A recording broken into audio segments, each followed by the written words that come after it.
একটা গান আছে না, গ্রাম ছাড়া ওই রাঙামাটির পথ। হ্যাঁ, রাঙামাটির পথ এখন নেই, সব তো পাকার হয়ে গেছে। আজকে এসছিলাম আমার মায়ের ছোটবেলার স্কুলে। আমরা একটা বিয়েবাড়ি উপলক্ষে গিয়েছিলাম প্রতাপদিঘি, আমার মায়ের মামা বাড়ি। মায়ের ভাইয়ের বিয়ে, মানে মামার ছেলের বিয়ে, আর আমাদের মামার বিয়ে ছিল।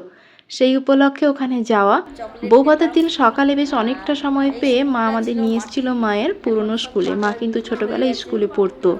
স্কুলটা কিন্তু বেশ বড়, মা চারপাশটা ঘুরিয়ে ঘুরিয়ে দেখাচ্ছিল। যদিও মারা যখন পড়েছিল স্কুলটা এত বড় ছিল না, ছোট ছিল। আসলে কি জানো তো, পুরনো স্মৃতি, পুরনো জায়গা আমাদেরকে খুব টানে। তাই মা এখানে এসে মায়ের এই পুরনো জায়গাটায় না এসে আর থাকতে পারলো না। তার সঙ্গে আমাদের নিয়ে চলে এলো চারপাশটা ঘুরে দেখাতে। বেশ ভালো লাগলো। মা এখানে মায়ের মাসিদের সাথে বসে গল্প করছিল। অনেক ঘোরাঘুরি হলো।